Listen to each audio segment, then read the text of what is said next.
Halo sahabat semua, setelah ketemu ide bisnis dan menilai kelayakannya, kamu perlu menentukan sumber modal. Berikut beberapa pilihannya. 1. Tabungan pribadi. 2. Uang muka atau DP konsumen.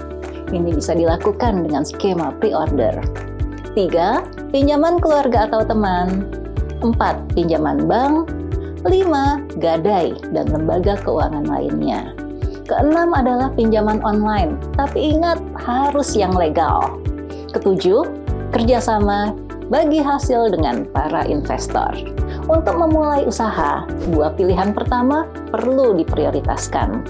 Tabungan pribadi bisa dipakai untuk membuat produk contoh, misalnya sebesar 500.000.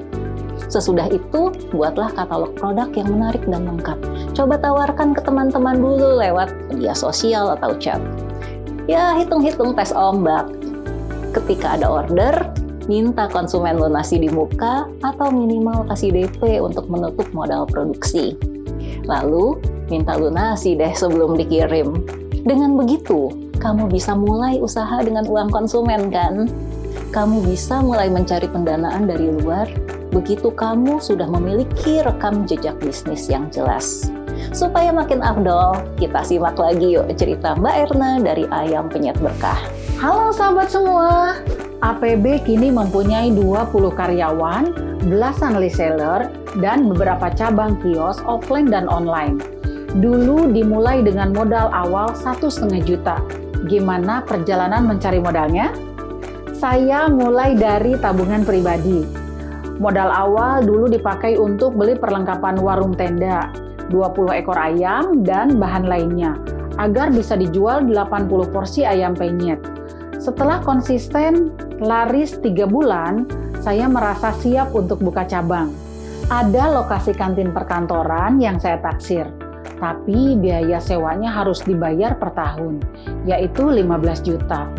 Perlengkapan masak dan gaji karyawan pun perlu disiapkan. Berbekal rekam jejak omset dan profit bisnis yang bagus, saya beranikan diri untuk buka sumber modal dari luar.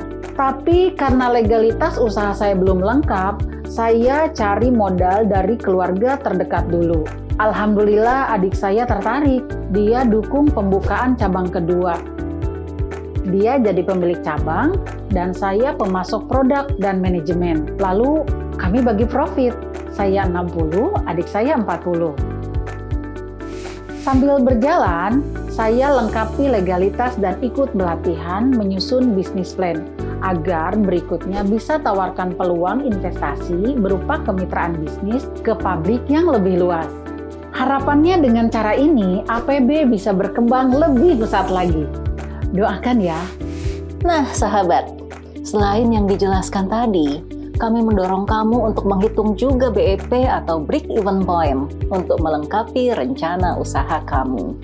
Indikator BEP atau titik impas atau titik balik modal ini umum dipakai untuk menilai kelayakan suatu bisnis, untuk menunjukkan jumlah produk yang harus terjual agar minimal total omset sama dengan total biayanya.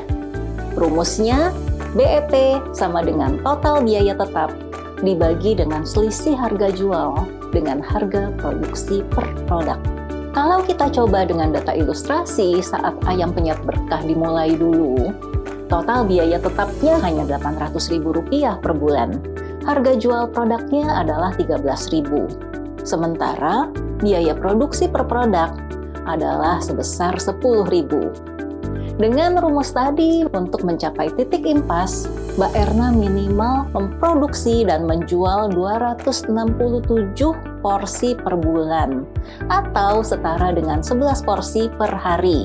Sementara Mbak Erna yakin pasang target produksi dan penjualan di 80 porsi per hari. Berdasarkan hitungan BP ini, kalau kamu jadi calon investor, tertarik nggak nih untuk dukung pengembangan bisnis Ayam Penyet Berkah? Nah, itulah pentingnya menghitung BEP. Ayo, kamu pasti bisa.